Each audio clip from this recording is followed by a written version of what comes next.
ಮಧ್ಯಪ್ರಾಚ್ಯದಲ್ಲಿ ಸಂಘರ್ಷ ಮುಂದುವರೆದಿದೆ. ಯುದ್ಧದಿಂದಾಗಿ ದೇಶದಲ್ಲಿ ಸಂಕಷ್ಟಗಳು ಎದುರಾಗ್ತಾ ಇದೆ. ಇದರ ಬೆನ್ನಲ್ಲೇ ಪ್ರಧಾನಿ ನರೇಂದ್ರ ಮೋದಿ ದೇಶದ ಜನತೆಗೆ ಎಚ್ಚರಿಕೆಯ ಸಂದೇಶ ನೀಡಿದ್ದಾರೆ. ಸಂಘರ್ಷದಿಂದ ಜಾಗತಿಕ ಬಿಕ್ಕಟ್ಟು ಉಲ್ಬಣವಾಗಿದ್ದು, ಪೆಟ್ರೋಲ್ ಡೀಸೆಲ್ ಮಿತವಾಗಿ ಬಳಸಿ ಅಂತ ಹೈದರಾಬಾದ್ ಕಾರ್ಯಕ್ರಮದಲ್ಲಿ ಮೋದಿ ಎಚ್ಚರಿಕೆ ನೀಡಿದ್ದು, ಸ್ವಂತ ವಾಹನ ಬದಲು ಸಾರ್ವಜನಿಕ ಸಾರಿಗೆ ಬಳಸಿ, ವಿದ್ಯುತ್ ಚಾಲಿತ ವಾಹನಗಳನ್ನು ಹೆಚ್ಚು ಬಳಸಿ. ಹಾಗೆಯೇ ಈ ಸಂದರ್ಭದಲ್ಲಿ ಕೊರೋನಾ ದಿನಗಳ ಆಚರಣೆ ಅಗತ್ಯವಿದೆ. ವರ್ಕ್ ಫ್ರಮ್ ಹೋಮ್ಗೆ ಆದ್ಯತೆಯನ್ನು ಕೊಡಿ. ಜೊತೆಗೆ ವಿದೇಶಿ ಕರೆನ್ಸಿ ಅಧಿಕ ಬಳಕೆ ಬೇಡ ಅಂತ ಪ್ರಧಾನಿ ನರೇಂದ್ರ ಮೋದಿ ಎಚ್ಚರಿಕೆಯನ್ನು ಕೊಟ್ಟಿದ್ದಾರೆ. पेट्रोल डीजल का संयम से इस्तेमाल करना। साथियों, हमें पेट्रोल डीजल का उपयोग कम करना होगा। शहरों में जहां मेट्रो है, वहां हम तय करें कि हम मेट्रो का ही उपयोग करेंगे, ज्यादा से ज्यादा मेट्रो में ही जाएंगे। अगर कार में ही जाना जरूरी है तो फिर कार पूल करने का प्रयास करें और भी लोगों को साथ बिठा ले। वो भी कोशिश करें कि इलेक्ट्रिक व्हीकल का ज्यादा से ज्यादा उपयोग करें। ಮಧ್ಯಪ್ರಾಚ್ಯದಲ್ಲಿ ಸಂಘರ್ಷ ಮುಂದುವರೆದಿದ್ದು, ಪ್ರಧಾನಿ ಮೋದಿ ದೇಶದ ಜನರಿಗೆ ಎಚ್ಚರಿಕೆ ನೀಡಿದ್ದಾರೆ. ದೇಶದ ಹಿತಾಸಕ್ತಿಗಾಗಿ ಚಿನ್ನ ಖರೀದಿಯನ್ನು ನಿಲ್ಲಿಸಿ, ಇನ್ನೊಂದು ವರ್ಷ ಚಿನ್ನ ಖರೀದಿ ಮಾಡೋದು ಬೇಡ ಅಂತ ಚಿನ್ನ ಪ್ರಿಯರಿಗೂ ಪ್ರಧಾನಿ ಮೋದಿ ಮನವಿಯನ್ನು ಮಾಡಿಕೊಂಡಿದ್ದಾರೆ. ಚಿನ್ನ ಖರೀದಿಗೂ ವಿದೇಶಿ ಕರೆನ್ಸಿ ಅಗತ್ಯವಿದೆ. ಮನೆಯಲ್ಲಿ ಸಂಭ್ರಮಾಚರಣೆಗಳಿಗೆ ಚಿನ್ನ ಖರೀದಿ ಬೇಡ ಅಂತ ಹೇಳಿದ್ದಾರೆ. साथियों, गोल्ड यानी सोने की खरीद एक और पहलू है जिसमें विदेशी मुद्रा बहुत अधिक खर्च होती है। लेकिन देश हित में हमको ये तय करना पड़ेगा कि साल भर तक घर में कोई भी फंक्शन हो, कोई भी कार्यक्रम हो, हम सोने के गहने नहीं खरीदेंगे, सोना नहीं खरीदेंगे। ದೇಶದ ಆರ್ಥಿಕತೆ ಮೇಲೆ ವಿದೇಶಿ ಕರೆನ್ಸಿ ಎಫೆಕ್ಟ್ನಿಂದಾಗಿ ಮನೆಗಳಲ್ಲಿ ಅಡುಗೆ ಎಣ್ಣೆ ಮಿತವಾಗಿ ಬಳಸಿ, ಸಂಕಷ್ಟದ ಸಮಯದಲ್ಲಿ ಮಿತಿ ಅಗತ್ಯ ಅಂತ ಪ್ರಧಾನಿ ಮೋದಿ ಕರೆ ಕೊಟ್ಟಿದ್ದಾರೆ. ಅಡುಗೆ ಎಣ್ಣೆ ಮಿತವಾಗಿ ಬಳಸುವುದೇ ದೊಡ್ಡ ದೇಶ ಪ್ರೇಮ. ದೇಶದ ಬೊಕ್ಕಸ ಸುಭದ್ರವಾಗೋಕೆ ಕೊಡುಗೆಯನ್ನು ನೀಡಿ. ಹಾಗೆಯೇ ಕೃಷಿಯಲ್ಲಿ ಸಾವಯವ ಕೃಷಿಗೆ ಆದ್ಯತೆ ಕೊಡಿ ಅಂತ ಮೋದಿ ದೇಶವಾಸಿಗಳಿಗೆ ಮನವಿ ಮಾಡಿಕೊಂಡಿದ್ದಾರೆ. खाने के तेल का भी है, इसके आयात के लिए भी बहुत बड़ी मात्रा में हमें विदेशी मुद्रा खर्च करनी पड़ती है। हर परिवार अगर खाने के तेल में खाने का तेल का जो उपयोग करता है, अगर वो कुछ कमी करे, मैंने बार बार कहा है 10% कम करो। अगर हम तेल खाना कम करें ना, तो भी वो देशभक्ति का बहुत बड़ा काम है। आप देश सेवा में योगदान दे सकते हैं। अपने खेत को नहीं बचाएंगे तो भविष्य में फसलों पर भी खतरा आ जाएगा। इसलिए बहुत जरूरी है खाने। ತಮಿಳುನಾಡಲ್ಲಿ ಸಿಎಂ ಆಗಿ ದಳಪತಿ ವಿಜಯ್ ಪ್ರಮಾಣ ವಚನ ಸ್ವೀಕಾರ ಮಾಡಿದ್ದಾರೆ. ಪ್ರಮಾಣ ವಚನ ಸ್ವೀಕಾರ ಬೆನ್ನಲ್ಲೇ ಸಿಎಂ ವಿಶೇಷ ಅಧಿವೇಶನ ಕರೆದಿದ್ದಾರೆ. ಇಂದಿನಿಂದ 3 ದಿನಗಳ ಕಾಲ ವಿಶೇಷ ಅಧಿವೇಶನ ನಡೆಯಲಿದೆ. ಇಂದು ನೂತನ ಶಾಸಕರು ಪ್ರಮಾಣ ವಚನ ಸ್ವೀಕಾರ ಮಾಡಲಿದ್ದಾರೆ. ಹಂಗಾಮಿ ಸ್ಪೀಕರ್ ಆಗಿ ಟಿವಿಕೆ ಪಕ್ಷದ ಶಾಸಕ ಕುರುಪಯ್ಯ ನೇಮಕ ಮಾಡಲಾಗಿರುವುದು. ಇಂದು ನೂತನ ಶಾಸಕರಿಗೆ ಹಂಗಾಮಿ ಸ್ಪೀಕರ್ನಿಂದ ಪ್ರಮಾಣ ವಚನ ಬೋಧನೆ ನಡೆಯಲಿದೆ. ಬಳಿಕ ನಾಳೆ ಮತ್ತು ನಾಡಿದ್ದು ಸದನದಲ್ಲಿ ಬಹುಮತ ಸಾಬೀತುಪಡಿಸೋಕೆ ಸಿಎಂ ಸಕಲ ರೀತಿಯ ಸಿದ್ಧತೆ ನಡೆಸಲಿದ್ದಾರೆ. ತಮಿಳುನಾಡು ಸಿಎಂ ಆಗಿ ಅಧಿಕಾರ ಸ್ವೀಕಾರ ಮಾಡ್ತಾ ಇದ್ದಂತೆ ದಳಪತಿ ವಿಜಯ್ಗೆ ಮತ್ತೊಂದು ಟೆನ್ಷನ್ ಶುರುವಾಗಿದೆ. ಟಿವಿಕೆ ಪಕ್ಷದಲ್ಲಿ ಒಂದು ಸ್ಥಾನ ಕುಸಿಯೋ ಆತಂಕ ಇದೆ. ಒಂದು ಮತದಿಂದ ಟಿವಿಕೆ ಶಾಸಕ ಸೇತುಪತಿ ಗೆಲುವು ಪ್ರಕರಣ ಸಂಬಂಧ ಟಿವಿಕೆ ಶಾಸಕ ಶ್ರೀನಿವಾಸ್ ಸೇತುಪತಿ ವಿರುದ್ಧ ಡಿಎಂಕೆ ಕಾನೂನು ಹೋರಾಟಕ್ಕೆ ಮುಂದಾಗಿದೆ. ಮಾಜಿ ಸಚಿವ ಪೇರಿಯ ಕುರುಪ್ಪನ್ ಕೋರ್ಟ್ನಲ್ಲಿ ಅರ್ಜಿ ಹಾಕಿದ್ದಾರೆ. ತಿರುಪತ್ತೂರು ವಿಧಾನಸಭಾ ಕ್ಷೇತ್ರದಲ್ಲಿ ಒಂದೇ ಮತದಿಂದ ಡಿಎಂಕೆ ಅಭ್ಯರ್ಥಿ ಸೋಲಿಸಿದ ಟಿವಿಕೆ ಶಾಸಕ ಈ ಕ್ಷೇತ್ರದ ಮರು ಎಣಿಕೆಗೆ ಮಾಜಿ ಸಚಿವ ಪೈರಿಯರ್ ಕುರುಪ್ಪನ್ ಕೋರ್ಟ್ ಮೆಟ್ಟಿಲೇರಿದ್ದಾರೆ. ಮರು ಎಣಿಕೆ ವೇಳೆ ಏನಾದರೂ ಡಿಎಂಕೆಗೆ ಮತಗಳು ಹೆಚ್ಚಾದರೆ ಟಿವಿಕೆ ಶಾಸಕ ಸ್ಥಾನ ಕಳೆದುಕೊಳ್ಳುವಂತಹ ಸಾಧ್ಯತೆ ಕೂಡ ಇದೆ. ತಮಿಳುನಾಡಿನಲ್ಲಿ ಸಿಎಂ ಆಗಿ ದಳಪತಿ ವಿಜಯ್ ಪ್ರಮಾಣ ವಚನ ಸ್ವೀಕಾರ ಮಾಡಿದ್ದಾರೆ. ವಿಜಯ್ ಅಧಿಕಾರ ಸ್ವೀಕಾರದ ಬೆನ್ನಲ್ಲೇ ಡಿಎಂಕೆ ಪಕ್ಷವು ಶಾಸಕಾಂಗ ಪಕ್ಷದ ನಾಯಕನ ಆಯ್ಕೆ ಮಾಡಿದೆ. ಮಾಜಿ ಸಿಎಂ ಎಂಕೆ ಸ್ಟಾಲಿನ್ ಪುತ್ರ ಉದಯನಿಧಿ ಸ್ಟಾಲಿನ್ ಶಾಸಕಾಂಗ ಪಕ್ಷದ ನಾಯಕನಾಗಿ ಆಯ್ಕೆಯಾಗಿದ್ದಾರೆ. ತಮಿಳುನಾಡಿನ ವಿರೋಧ ಪಕ್ಷದ ನಾಯಕನಾಗಿ ಉದಯನಿಧಿಯನ್ನ ನೇಮಕ ಮಾಡಲಾಗಿದೆ. ಕೇರಳದಲ್ಲಿ ಸಿಎಂ ಆಯ್ಕೆ ಇನ್ನೂ ಕೂಡ ಕಗ್ಗಂಟಾಗಿ ಉಳ್ಕೊಂಡಿದೆ. ಸಿಎಂ ಸ್ಥಾನಕ್ಕಾಗಿ ವಿಡಿ ಸತೀಸನ್, ರಮೇಶ್ ಚೆನ್ನಿತ್ತಿಲ ಹಾಗೂ ವೇಣುಗೋಪಾಲ್ ಮಧ್ಯೆ ಭಾರೀ ಕಸರತ್ತು ನಡೆದಿದೆ. ಇತ್ತ ವೇಣುಗೋಪಾಲ್ ಪರ ಎಲ್ಲ ಶಾಸಕರು ಬೆಂಬಲ ಸೂಚಿಸುತ್ತಿದ್ದಾರೆ ಎನ್ನಲಾಗಿದ್ದು ಸಿಎಂ ಕುರ್ಚಿ ಕದನ ಕ್ಲೈಮ್ಯಾಕ್ಸ್ ಹಂತಕ್ಕೆ ಬಂದು ನಿಂತಿದೆ. ಕಾಂಗ್ರೆಸ್ ಹೈಕಮಾಂಡ್ ಕೇರಳದ್ದೇ ಚಿಂತೆಯಾಗಿದ್ದು ರಾಜ್ಯ ಕಾಂಗ್ರೆಸ್ಸಿಗರಿಗೆ ನಿರಾಸೆ ಉಂಟಾಗಿದೆ. ಕೇರಳದಲ್ಲಿ ಸುಸೂತ್ರ ಸರ್ಕಾರ ರಚಿಸಿದ ಹೊರತು ರಾಜ್ಯಕ್ಕೆ ರಾಹುಲ್ ಗಾಂಧಿ ಸಮಯ ನೀಡುವುದಿಲ್ಲ. ರಾಜ್ಯದ ಸಂಪುಟ ಪುನರಚನೆ, ನಾಯಕತ್ವದ ಚರ್ಚೆಗೆ ಹೈಕಮಾಂಡ್ ಸದ್ಯಕ್ಕೆ ಎಂಟ್ರಿ ಕೊಡುವಂಥ ಲಕ್ಷಣಗಳಿಲ್ಲ. ಕೇರಳ ಬಿಕ್ಕಟ್ಟಿನ ಜೊತೆಗೆ ಕರ್ನಾಟಕದಲ್ಲೂ ಅನಿಶ್ಚಿತತೆ ಸೃಷ್ಟಿಯಾಗುವ ಆತಂಕ ಎದುರಾಗಿದೆ. ಕರ್ನಾಟಕದಲ್ಲಿ ಬದಲಾವಣೆಗೆ ಕೈ ಹಾಕಿದ್ರೆ ಹೈಕಮಾಂಡ್ಗೆ ಡಬಲ್ ಟ್ರಬಲ್ ಉಂಟಾಗಲಿದೆ. ಮೇ ಅಂತ್ಯದವರೆಗೂ ರಾಜ್ಯ ಕಾಂಗ್ರೆಸ್ನಲ್ಲಿ ಯಥಾಸ್ಥಿತಿ ಕಾಪಾಡಿಕೊಳ್ಳೋಕೆ ಕಾಂಗ್ರೆಸ್ ಹೈಕಮಾಂಡ್ ಮುಂದಾಗಿದೆ. ಮೇ 12ರ ಬಳಿಕ ಹೈಕಮಾಂಡ್ ಭೇಟಿಗೆ ಹಿರಿಯ ಶಾಸಕರು ಯೋಚನೆ ಮಾಡಿದ್ದಾರೆ. ಆದರೆ ಕಾಂಗ್ರೆಸ್ ಹಿರಿಯ ಶಾಸಕರಿಗೆ ಹೈಕಮಾಂಡ್ ಭೇಟಿಗೆ ಅವಕಾಶ ಸಿಗುವಂತಹ ಸಾಧ್ಯತೆ ಬಹಳ ಕಡಿಮೆ ಇದೆ.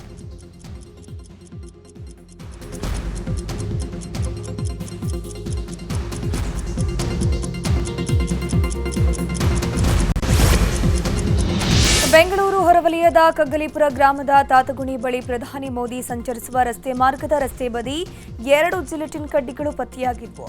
ಘಟನೆ ಸಂಬಂಧ ಕಗ್ಗಲೀಪುರ ಠಾಣೆಯಲ್ಲಿ ಪ್ರಕರಣ ದಾಖಲಾಗಿದ್ದು ತನಿಖೆಗೆ ಕೇಂದ್ರೀಯ ತನಿಖಾ ಸಂಸ್ಥೆ ಮುಂದಾಗುವಂತಹ ಸಾಧ್ಯತೆ ಇದೆ. ಮೋದಿ ಕಾರ್ಯಕ್ರಮ ಹಿನ್ನೆಲೆ ಕೇಂದ್ರ ಗೃಹ ಇಲಾಖೆ ಗಂಭೀರವಾಗಿ ಇದನ್ನು ಪರಿಗಣಿಸಿದೆ.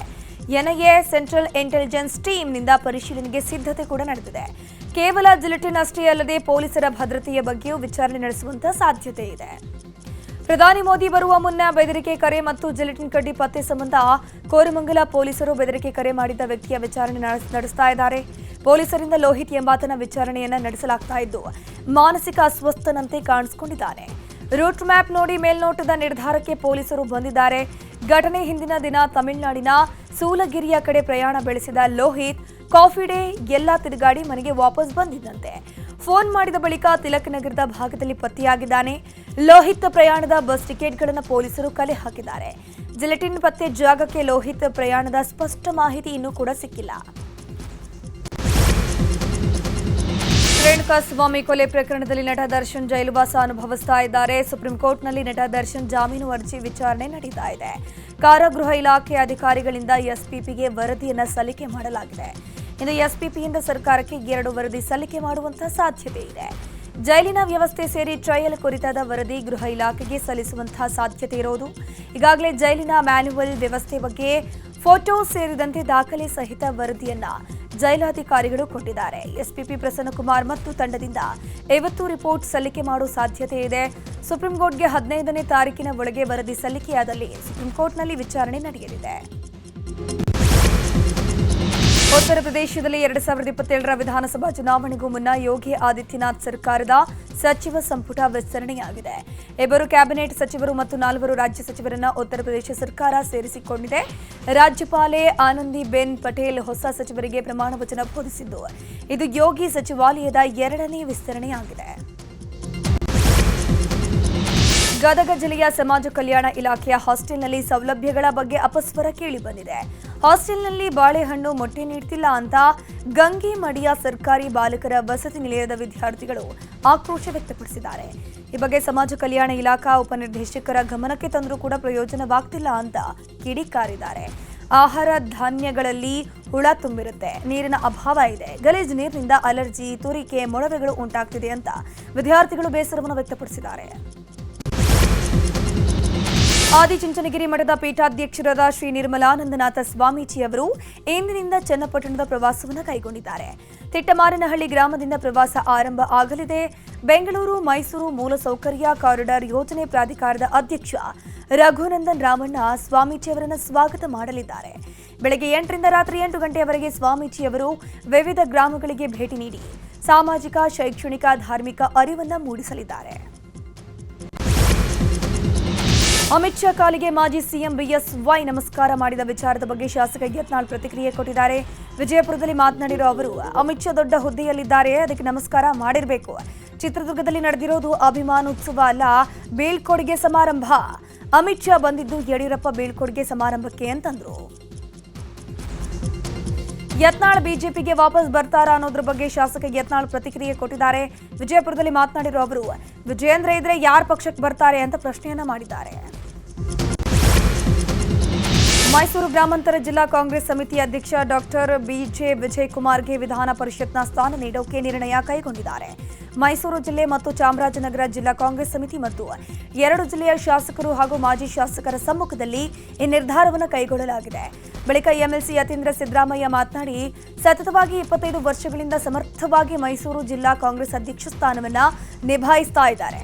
ಮುಂಬರುವ ಅಧ್ಯಕ್ಷರಿಗೆ ಮಾದರಿಯಾಗಿದ್ದಾರೆ ಅಂತ ಹೊಗಳಿದ್ದಾರೆ. ಬೆಂಗಳೂರಿನಲ್ಲಿ ಇನ್ನೂ ಕೂಡ ಬೇಸಿಗೆಗೆ ಮಳೆಗೆ ಬಿದ್ದ ಮರಗಳ ತಿರುವು ಕಾರ್ಯ ನಡೀತಾನೇ ಇದೆ. ಸದ್ಯ ಬೆಂಗಳೂರು ಕೇಂದ್ರ ನಗರ ಪಾಲಿಕೆ ವ್ಯಾಪ್ತಿಯಲ್ಲಿ ಏಪ್ರಿಲ್ 2ರಿಂದ ಇಲ್ಲಿವರೆಗೆ ಮಳೆ ಗಾಳಿಗೆ 136 ಮರಗಳು ಹಾಗೂ 269 ರೆಂಬೆ ಕೊಂಬೆಗಳು ಬಿದ್ದಿತ್ತು. ಇದರಲ್ಲಿ ಬಿದ್ದ 136 ಮರಗಳನ್ನು ಪಾಲಿಕೆ ಸಿಬ್ಬಂದಿ ತೆರವುಗೊಳಿಸಿದ್ದಾರೆ. ಉಳಿದಂತೆ 264 ರೆಂಬೆ ಕೊಂಬೆ ತೆರವುಗೊಳಿಸಲಾಗಿದೆ. ಬಾಕಿ ಉಳಿದ ಮರ ಹಾಗೂ ರೆಂಬೆ ಕೊಂಬೆಗಳನ್ನು ತೆರವುಗೊಳಿಸುವ ಪ್ರಕ್ರಿಯೆ ನಡೀತಾ ಇದೆ. ಮದುವೆಗೆ ತೆರಳಿದ ವಾಹನ ಅಪಘಾತವಾಗಿ 10ಕ್ಕೂ ಹೆಚ್ಚು ಜನರು ಗಾಯಗೊಂಡಿದ್ದಾರೆ. ಉತ್ತರ ಕನ್ನಡ ಜಿಲ್ಲೆ ಯಲ್ಲಾಪುರ ತಾಲೂಕಿನ ಅರಬೈಲ್ನ ರಾಷ್ಟ್ರೀಯ ಹೆದ್ದಾರಿ 52ರಲ್ಲಿ ದುರ್ಘಟನೆ ನಡೆದಿರುವುದು. ಅರಬೈಲ್ನಿಂದ ಬೆಳಗಾವಿಗೆ ಮದುವೆಗೆ ಅಂತ ತೆರಳಿದವರು 2 ಕಿಲೋಮೀಟರ್ ಸಾಗಿದ್ರೆ ಸುಖಕರವಾಗಿ ಮನೆಗೆ ತಲುಪ್ತಾ ಇದ್ರು. ಆದರೆ ಚಾಲಕನ ನಿಯಂತ್ರಣ ತಪ್ಪಿ ವಾಹನ ಗುಡ್ಡಕ್ಕೆ ಡಿಕ್ಕಿಯಾಗಿದ್ದು ಗಾಯಾಳುಗಳನ್ನು ಸ್ಥಳೀಯ ಆಸ್ಪತ್ರೆಗೆ ದಾಖಲಿಸಲಾಗಿದೆ. ಐಎಫ್ಎಸ್ ಪರೀಕ್ಷೆಯಲ್ಲಿ ಬೆಳಗಾವಿಯ ಅಥಣಿಯ ಬಸವರಾಜ್ ದರೆಪ್ಪ ಕೆಂಪವಾಡ ದೇಶಕ್ಕೆ ಪ್ರಥಮ ರ್ಯಾಂಕ್ ಪಡೆದಿದ್ದಾರೆ. 25 ವರ್ಷದ ಯುವಕ ಬೆಂಗಳೂರಿನ ಗ್ರಂಥಾಲಯದಲ್ಲಿ ನಿತ್ಯ 12 ತಾಸಿಗೂ ಅಧಿಕ ಸಮಯ ಅಭ್ಯಾಸ ಮಾಡಿ ಸಾಧನೆ ಮಾಡಿರೋದು. ಕೃಷಿಕ ಕುಟುಂಬದಲ್ಲಿ ಜನಿಸಿದ ಬಸವರಾಜ್ ಕೆಂಪವಾಡ ತಮ್ಮ ಕಠಿಣ ಪರಿಶ್ರಮ, ತಾಳ್ಮೆಯ ಮೂಲಕ ಉತ್ತಮ ಸಾಧನೆ ಮಾಡಿದ್ದಾರೆ. 2024ರಲ್ಲಿ ಮೊದಲ ಪ್ರಯತ್ನದಲ್ಲಿ ಫಲ ಸಿಕ್ಕಿರಲಿಲ್ಲ. ಇದೀಗ 2ನೇ ಪ್ರಯತ್ನದಲ್ಲಿ ದೇಶಕ್ಕೆ ಮೊದಲ ಸ್ಥಾನ ಪಡೆಯುವ ಮೂಲಕ ಸಾಧನೆ ಮಾಡಿದ್ದಾರೆ. ರಾಜ್ಯ ಪೊಲೀಸ್ ಇಲಾಖೆಯಲ್ಲಿ ಮೇಜರ್ ಸರ್ಜರಿ ಮಾಡಲಾಗಿದೆ. ಒಟ್ಟು 293 ಇನ್ಸ್ಪೆಕ್ಟರ್ಗಳ ವರ್ಗಾವಣೆ ಮಾಡಿ ಸರ್ಕಾರ ಆದೇಶ ಹೊರಡಿಸಿದೆ. 74 ಡಿವೈಎಸ್ಪಿಗಳ ವರ್ಗಾವಣೆಯಾಗಿದೆ. ಅರ್ಜುನ್ ಸಿಆರ್, ಚೈತನ್ಯ ಕೆಎಂ, ಶ್ರೀಧರ್, ಗಿರೀಶ್ ನಾಯ್ಕ್ ಸಿ, ಪುನೀತ್, ಅನಿಲ್ ಕುಮಾರ್ ಸೇರಿದಂತೆ ಒಟ್ಟು 293 ಇನ್ಸ್ಪೆಕ್ಟರ್ಗಳ ವರ್ಗಾವಣೆ ಮಾಡಿ ಸರ್ಕಾರ ಆದೇಶ ಹೊರಡಿಸಿದೆ. ರಾಜ್ಯದಲ್ಲಿ ಬಿಸಿಲಿಂದ ಬಸವಳಿದ ಜನರಿಗೆ ಹವಾಮಾನ ಇಲಾಖೆ ಗುಡ್ ನ್ಯೂಸ್ ಕೊಟ್ಟಿದೆ. ಬಂಗಾಳ ಕೊಲ್ಲಿಯಲ್ಲಿ ಉಂಟಾದಂತಹ ವಾಯುಭಾರ ಕುಸಿತದಿಂದಾಗಿ ರಾಜ್ಯದಲ್ಲಿ ಮುಂದಿನ 4 ದಿನಗಳ ಕಾಲ ಮಳೆಯಾಗಲಿದೆ ಅಂತ ಹವಾಮಾನ ಇಲಾಖೆ ಮುನ್ಸೂಚನೆ ಕೊಟ್ಟಿದೆ. ರಾಜ್ಯದ ಕರಾವಳಿ, ಉತ್ತರ ಮತ್ತು ದಕ್ಷಿಣ ಒಳನಾಡಿನ ಹಲವು ಜಿಲ್ಲೆಗಳಲ್ಲಿ ಗುಡುಗು ಮಿಂಚು ಸಹಿತ ಮಳೆಯಾಗುವ ಸಾಧ್ಯತೆ ಇದೆ. ದಕ್ಷಿಣ ಕನ್ನಡ ಮತ್ತು ಉಡುಪಿ ಜಿಲ್ಲೆಗಳಲ್ಲಿ ಮೇ 14ರವರೆಗೆ ಗುಡುಗು ಸಹಿತ ಸಾಧಾರಣ ಮಳೆಯಾಗುವಂತಹ ನಿರೀಕ್ಷೆ ಇದೆ.